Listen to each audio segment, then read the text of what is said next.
검정고무신 TF 출범, 불공정 계약 막을까입니다. 만화 검정고무신 많이들 아실 거예요. 지난달 중순이었죠. 검정고무신에 이유영 작가가 별세했다는 소식이 들려왔습니다. 이후 이유영 작가가 이 저작권 문제로 굉장히 오랫동안 소송 중이었다는 사실이 또 알려졌는데요. 정부도 특별조사팀을 꾸려서 이 사건을 전면 조사하기로 했습니다. 관련 이야기 나눠보려고 해요. 우선 이유영 작가가 별세했다는 소식, 극단적 선택을 한 것으로 알려져서 많은 분들이 놀라셨어요. 네, 그렇습니다. 지난달 3월 11일 극단적인 선택을 하면서 안타까움이 상당히 지금까지 커지고 있는데 유서가 발견되지는 않았습니다.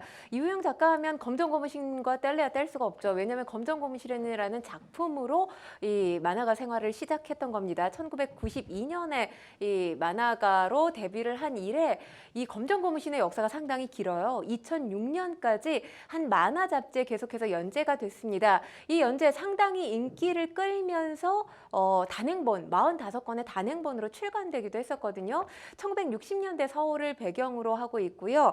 이 초등학생 기영이, 중학생 기철이와 그 가족들을 다루고 있는데 이 내용이 상당히 코믹하면서 대중들의 폭넓은 사랑을 받았던 그런 작품이었습니다. 그리고 이 작품으로 1995년에 한국만화문화상 신인상을 수상하기도 했습니다. 이렇게 오랜 세월 10여 년이 넘게 14년이죠. 장기 연재가 되면서 이게 각종 사업으로 또 이어지기도 했습니다. 극장판 애니메이션으로 제작이 되기도 했고요. 또 캐릭터 사업으로도 이 관련 만화 캐릭터들이 활용되기도 했습니다. 이 작가가 최근까지도 이 어린이 학습 만화 그림 작가로 활동을 해왔는데 유족들이 경찰에 진술한 바에 따르면 최근에 저작권 소송 문제로 상당히 힘들어했다라고 하고요. 정말이지 이 관련 보도들 쏟아지고 있지만 그 보도 가운데 가장 안타까운 것이 이 작가가 사망하기 며칠 전에 아내에게 이렇게 얘기를 했다고 해요. 사람이 죽어야만 이슈가 될까? 이렇게 얘기를 했다고 하는데 이것이 현실이 됐기 때문에 너무너무 안타깝습니다. 그렇군요. 이 앞서 얘기했듯이 이유영 작가가 한 애니메이션 제작 업체와 수년째 법정 싸움 벌여왔다고 지금 전해지고 있는데 어떤 내용이었는지도 좀 짚어주세요. 그러니까 일단 발단은 15년 전으로 거슬러 올라가야 합니다. 이때 맺은 계약이 지금 논란이 되고 있는 건데요. 이유영 작가가 2007년부터 2008년 검정고무신에 대한 모든 사업적 권리를 이 한 출판사, 특정 출판사에 위임한다는 계약을 체결했습니다. 이 창작자의 저작권을 사업자가 포괄적이고 배타적으로 양도받는 매절 계약 때문에 이 작품이 2차 창작되더라도 권한 행사를 할 수가 없습니다. 이제 원작이 만들어지는 게 1차 창작이라고 한다면 2차 창작이 아까도 말씀드렸듯이 이 극장판 애니메이션으로 제작된다든지 아니면 이것이 뭐 영화나 드라마로 제작된다든지 또 캐릭터 사업, 뭐 요즘에 굿즈 판매도 하잖아요. 이런 식으로 사업이 진행되는 걸 2차 창작이라고 하는데 이때에 대한 권한 행사를 이유영 작가가 전혀 할 수 없었던 그런 상황이었습니다. 그러니까 극장판 애니메이션이 만들어졌지만 이유영 작가가 여기에 대해서 뭐 수익을 보장받거나 이런 일이 없었다는 거죠. 실제로 문제가 됐던 소송 어디서 시작이 됐냐 하면 2019년에 검정고무신의 캐릭터를 자신의 또 다른 작품에 활용을 했다가 출판사 대표로부터 고소를 당했습니다. 사실 언뜻 생각하면 이게 이해가 되지 않죠. 내가 만든 내 캐릭터를 내 다음 작품에 쓰는데 이게 지금 출판사로부터 고소를 당한 거고요. 그리고 또 한 가지는 부모님 농장에서 검정고무신을 상영했다는 이유로 고소를 당하기도 했습니다. 그러니까 본인이 이제 나의 권한을 찾겠다라고 고소를 한 게 아니라요. 본인의 작품을 부모님이 운영하고 있는 농장에서 상영했다. 그리고 창작 활동에 이 캐릭터를 활용했다라는 이유로 역으로 고소를 당하게 된 겁니다. 출판사 입장을 말씀을 드리도록 하겠습니다. 이에 대해서 이 계약을 통해서 저작권을 정당하게 지금 위임받았기 때문에 절차상으로 아무런 문제가 없다는 게 출판사의 입장이고요. 21세기 어떤 작가가 아무 대가 없이 자기 저작권을 나눠주겠느냐 이렇게 출판사가 지금 항변하고 있는 상태입니다.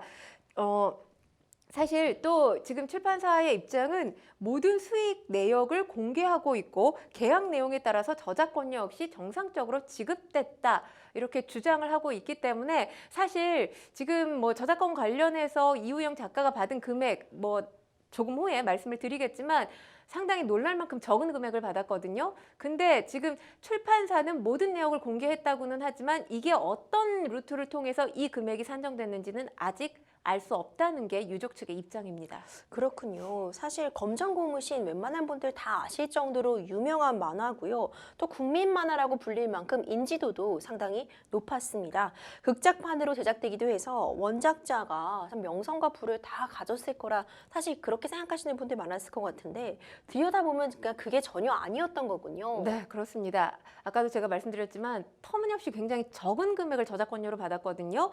그러니까 이우영 작가가 15년 동안 받은 저작권료가 1,200만 원입니다. 상당히 적은 금액이에요. 그러니까 우리가 흔히 생각할 때 어떤 작가의 대표작이 있을 경우 평생 먹을 거, 평생 그렇죠. 먹고 살 걸 보장받는다 이렇게 생각을 하거든요. 그렇지 않은 경우에 해당이 됩니다. 검정고무신 그림을 이우영 작가 혼자 그린 게 아니라 동생인 이우진 작가와 네. 함께 그렸거든요. 근데 이우진 작가의 딸이 지금 SNS를 통해서 주장하고 있는 게 본인의 아버지인 이우진 작가, 검정고무신의 공동 제작자이기는 하지만 생활고를 겪어서 막노동까지 했다 이렇게 주장을 하고 있습니다. 그러면서 지금 분쟁을 벌이고 있는 출판사를 통해서 출판사를 겨냥해서 이렇게 이야기를 하고 있는데 그들은 창작 시 점 하나 찍지 않았던 검정고무신을 본인들 것이라고 우기면서 평생을 바쳐 형제가 읽어온 작품이자 인생을 빼앗아갔다. 강도 높게 비판을 하고 있다고 볼 수 있겠습니다. 그리고 이 두 사람이 소송을 당하면서 건강에도 문제가 생겼다고 지금 주장을 하고 있는 건데요. 일단 이렇게 이우영 작가가 안타깝게 세상을 떠나면서 이우영 작가 사건 대책위원회가 꾸려졌거든요.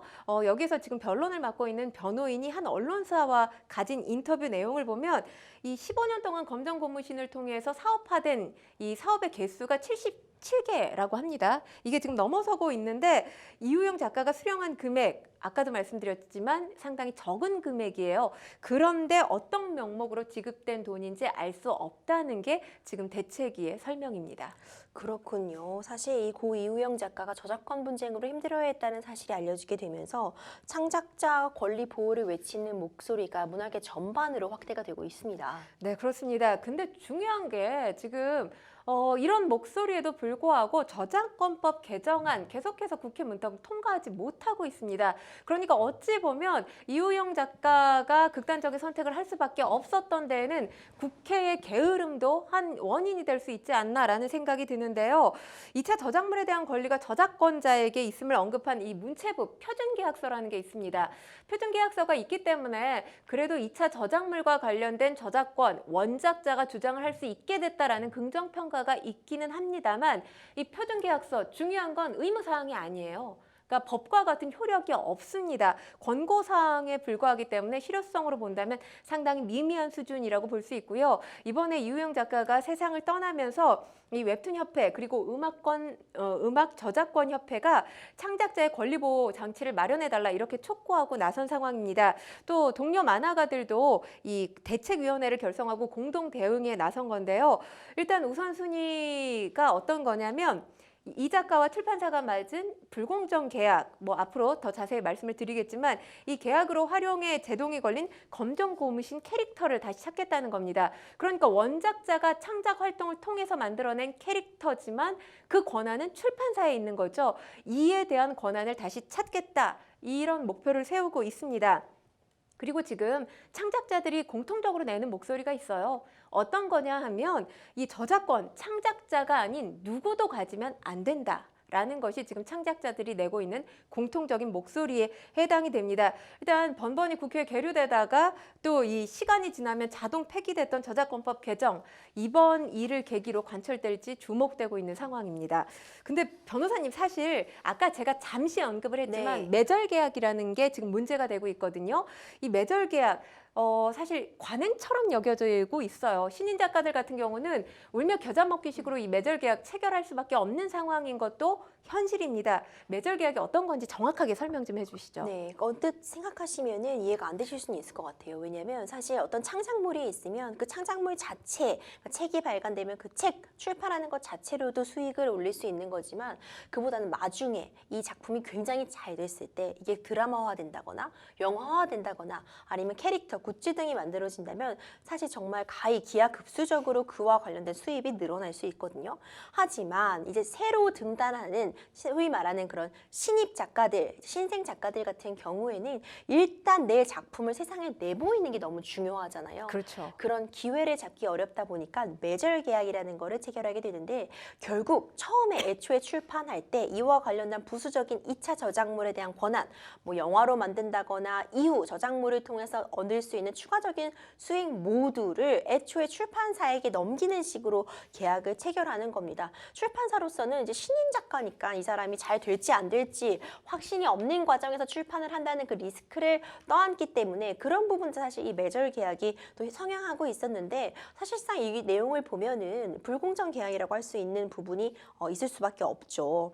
이런 불공정 행위를 막기 위해 검정고무신 사태 방지법에 해당하는 법률 제정안이 국회 상임위 지금 현재 통과를 한 건가요? 네, 일단 이제 문체위에서 이 더불어민주당 유정주 의원 등이 발의한 법안이 있습니다. 문화산업의 공정한 유통환경 조성에 관한 법률 제정안이 의결된 상황인데요. 해당 제정안 조금 설명을 해드리면 문화산업 내 각종 불공정 행위 10가지 대표 항목으로 나눠서 금지하고요. 이를 어기게 되면 일단 시정명령을 합니다. 시정명령 등을 거쳐서 최대 2년 이하의 징역 또는 1억 5천만 원 이하의 벌금을 내도록 하는 내용을 담고 있는 법률안입니다.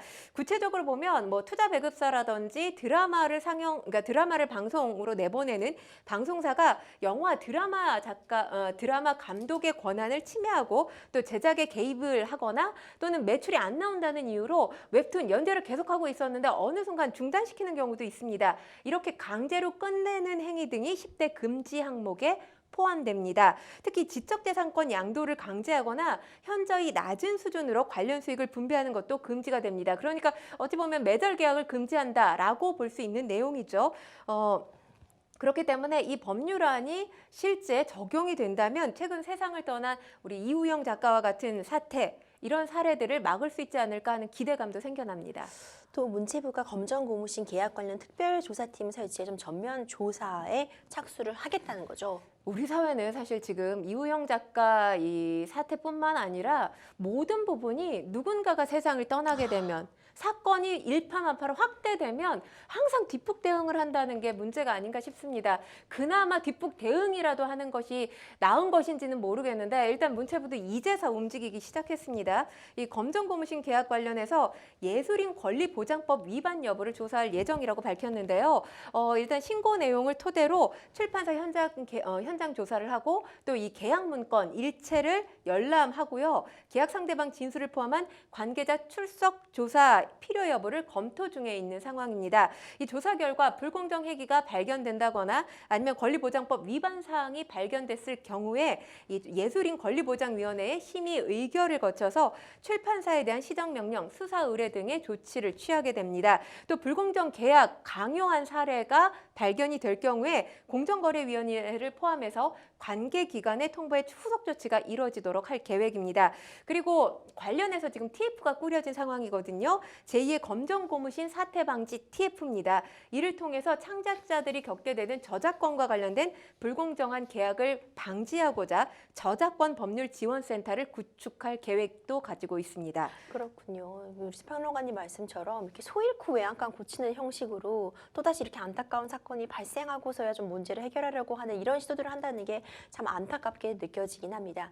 웹툰, 사실 이 웹툰 인기가 어마어마해요. 왜 평론가님 예전에는 우리가 만화방 이런 곳에 가가지고 책 대여점에서 만화책 빌려 읽고 이런 때가 있었는데 요즘은 누구나 뭐 스마트폰, 태블릿 같은 걸 이용해서 시도 때도 없이 만화를 볼 수 있는 뭐 그런 상황이죠. 그러다 보니 웹툰에 대한 인기가 어마어마하고 특히 유명 웹툰 작가의 경우는 뭐 건물을 샀다느니 뭐 빌딩을 샀다느니 어마어마한 부를 잃었다는 얘기들이 나오는데 이런 경우가 사실 오히려 극소수의 이야기고 대부분의 이런 창작자들은 굉장히 좀 가난에 허덕이고 있다 이런 얘기도 나오더라고요. 네, 그렇습니다. 사실 웹툰이 지금 K 콘텐츠에 어떻게 보면 기반이 되고 있거든요. 웹툰을 소재로 해서 뭐 굉장히 많은 대중들에게 사랑을 받은 드라마, 예를 들자면 모범택시나 재벌집 막내 아들 같은 경우가 그런 경우에 해당이 되죠. 뭐 영화나 드라마의 소재로 이용이 되기도 하는데 중요한 건 뭐 매절 계약을 맺지 않았을 경우에는 부와 명성을 누리게 됐지만 매절 계약일 경우에는 나의 권한을 또 주장할 수가 없는 상황입니다. 일단 우리가 뭐 TV에서 보게 되는 웹툰 작가들, 유명한 작가들이 가끔 예능 프로그램에 나오기도 하잖아요. 이런 작가들 같은 경우는 그 브랜드가 확실히 있는 작가예요. 그렇기 때문에 뭐 화려한 삶, 경제적인 여유로운 삶을 누리게 됩니다.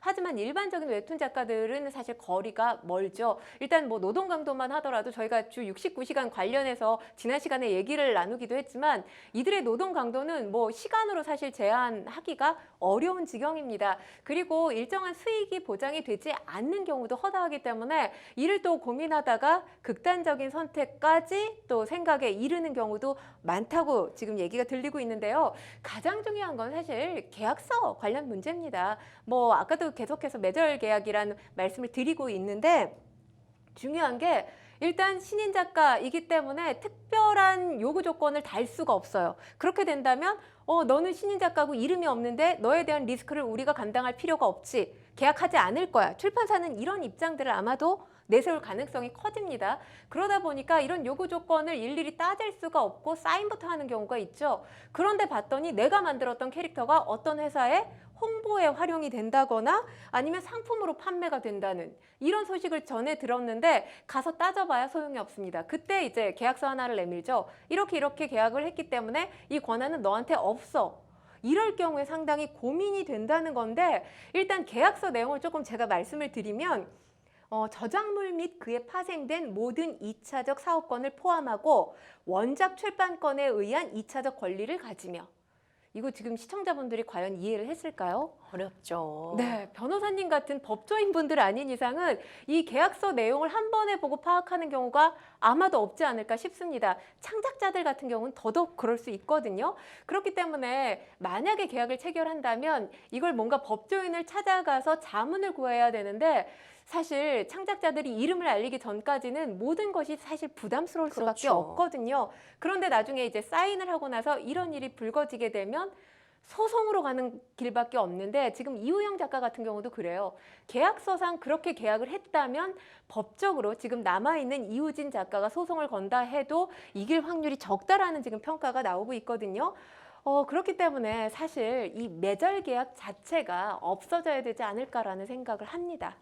우리나라의 경우에 사실 이런 매절 계약이 굉장히 많이 성행을 하고 있는 상황이죠. 해외 사례는 어떤지도 좀 궁금하거든요. 독일과 프랑스 같은 경우는 양도해달라, 이 창작자의 권리를 양도해달라라고 하는 것 자체가 불법이에요. 그러니까 매절 계약이 없다고 보시면 됩니다. 그런데 양도할 수 있는 가능성이 아예 없는 건 아니죠. 예를 들어서 원작자가 이런 조건을 들어서 양도 가능합니다라고 할 수 있어요. 이럴 때 한 두 가지 조건 정도를 말씀을 드릴 수가 있는데 첫 번째는 보상 청구권이라는 게 있습니다. 그러니까 예를 들자면 뭐 자영업자로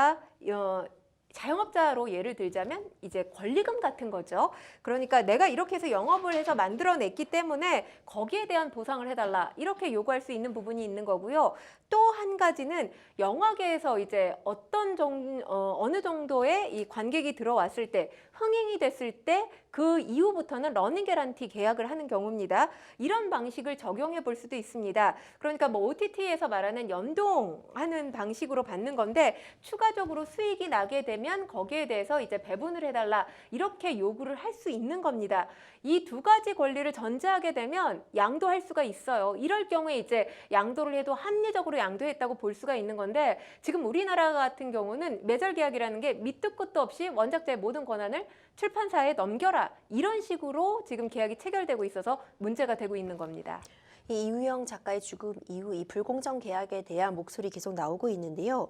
얼마 전 문화체육관광부는 이제 공연 출연료를 미지급한 제작사와 불공정 계약을 입주 작가에게 강요한 사업자에게 첫 시정 명령을 내렸다는 소식이 전해졌습니다. 어떤 내용이죠? 네, 이 시정 명령이 어떤 거냐면 국가나 예술지원기관이 해당 사업자 등에게 이제 시정 명령을 내리게 됐는데 이를 이행하지 않게 되면 지원을 중단하는 겁니다.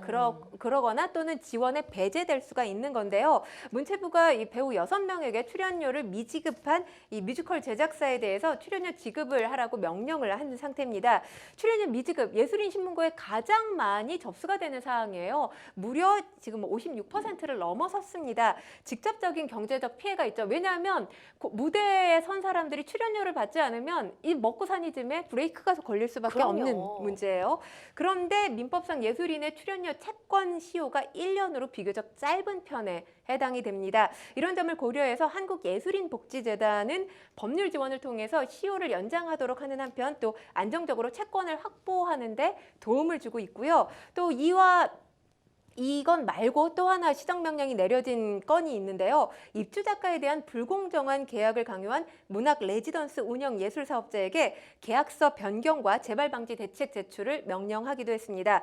이 지자체에서 지원을 받아서 운영하고 있는 문학 레지던스 운영 예술 사업자가 문학 작가에게 창작과 거주 공간 이제 6개월 동안 제공을 하면서 입주 작가들에게 계약서를 받았습니다. 그런데 중요한 게 이 작가 4명 계약을 체결했는데 보니까 불공정 계약이었던 거예요. 이걸 주장하면서 예술인 신문고에 신고를 하게 된 겁니다. 문체부가 조사한 결과를 보면 예술 사업자가 이제 레지던스의 작가들이 입주했을 당시에 계약서에 작가들 서명을 받고 바로 회수를 했다고 합니다. 그러니까 사인한 다음에 회수를 하면 이 계약서상의 조건 굉장히 여러 가지잖아요. 제대로 확인할 수가 없다는 거죠. 예술인복지법에 따른 서면계약 교부 의무를 위반한 것으로 파악이 됐고요. 또 입주 작가들이 계약 당시 충분한 설명을 듣고 충분하게 이 자유로운 의사결정을 내리기가 어려웠던 상황으로 지금 문체부가 보고 있습니다. 또 계약서 내용을 쉽게 확인할 수 없었던 상황이었던 것으로 파악을 하고 있고요. 계약서 내용을 구체적으로 보게 되면 해당 사업자가 작가가 입주하고 그리고 제출할 작품의 분량을 일방적으로 통지했다고 합니다. 그러니까 이만큼의 분량을 이 기간에 써주세요. 이렇게 통보를 했다고 하고요. 저작권 이용 허락 계약서 체결에도 작가에게 현저하게 불리한 조건을 달았던 것으로 알려지고 있습니다. 그렇군요. 고 이우영 작가의 동생이자 검정고무신을 함께 그린 이우진 작가가 그런 얘기를 했다고 합니다. 검정고무신에 대한 권리를 찾아오고 싶다. 하지만 권리를 찾아도 형과 함께 나눌 수 없으니 마음이 아프다. 정말 안타까운 그런 이야기인데요. 누군가 죽음으로 이제 불의와 부정당함을 포견해야 잠깐이나마 또 그 이목이 쏠리고 뒤늦게나마 대책을 마련하려는 그런 움직임이 자꾸 반복되고 있다는 것이 참 안타깝게 다가옵니다. K 컨텐츠 정말 세계적으로 주목을 받고 있습니다. 작가를 위한 저작권 보호가 제대로 이루어지지 않는다면 제2의 오징어 게임 더글로리 나오지 않을 것 같은데요. 어떻게 보고 계세요, 평론가님? 일단 K 컨텐츠 발전 속도 상당히 빠르잖아요. 여기에 비해서 이 어떤 제도 마련은 그 속도를 따라가지 못하고 있지 않나라는 생각이 듭니다. 어떻게 보면 이게 K 컨텐츠의 민낯인 것 같기도 하고요. K 컨텐츠의 어두운 이면으로 짚을 수 있는 부분인데요. 예를 보면 공정위 같은 경우에 9년 전에 엄청난 부가가치를 창출한 그림책이 있죠. 바로 구름빵이라는 작품 다들 아실 겁니다. 이 작가 백희나 씨가 1,850만 원밖에 보상을 받지 않았어요. 그러니까 이 작품으로 엄청난 수익을 거뒀는데 이 작가가 받은 금액은 1,850만 원이에요. 그러면서 구름빵 책 사지 않겠다. 당시에 불매 논란까지 함께 일었거든요. 그런데 이게 논란이 되면서 출판사의 어떤 불공정 약관 시정하겠다고 나섰습니다. 그런데 아직까지 시정된 건 아무것도 없는 게 우리 K 컨텐츠의 현실이라고 볼 수 있거든요. 이러다가는 사실 창작자를 보호해주는 제도적 뒷받침이 없다가는 K 컨텐츠가 언젠가 빠르게 또 붕괴할 가능성도 있다라는 목소리까지 나오고 있는 그런 상황입니다. 창작자 권리를 보장할 수 있는 제도적 뒷받침 반드시 필요하고요. 이를 위해서 국회의원들 제발 입법하는 노력 기울여줬으면 좋겠습니다. 그리고 더불어서 창작자의 권리에 대해서 우리가 소홀한 경우가 상당히 많거든요. 창작물이 어떤 것이냐 여기에 대해서 평가는 굉장히 부지런히 하고 있는데 창작자 권리를 존중하는 풍토는 아직까지 마련되지 않은 것으로 보여집니다. 이에 대한 존중하는 이 문화적인 풍토 또한 조성이 돼야 할 것으로 보입니다. 네, 좀 K 컨텐츠의 어떤 기회가 온 시점이 분명하잖아요. 결국 제2, 제3의 오징어 게임 더글로리가 나오려면 탄탄한 작품들이 끊임없이 공급이 되져야 하거든요. 그렇다면 누가 이 작품을 공급할 것인가? 결국 창작자들의 권리가 지켜지지 않으면 K 컨텐츠의 명맥도 끊어질 수밖에 없다는 생각이 듭니다.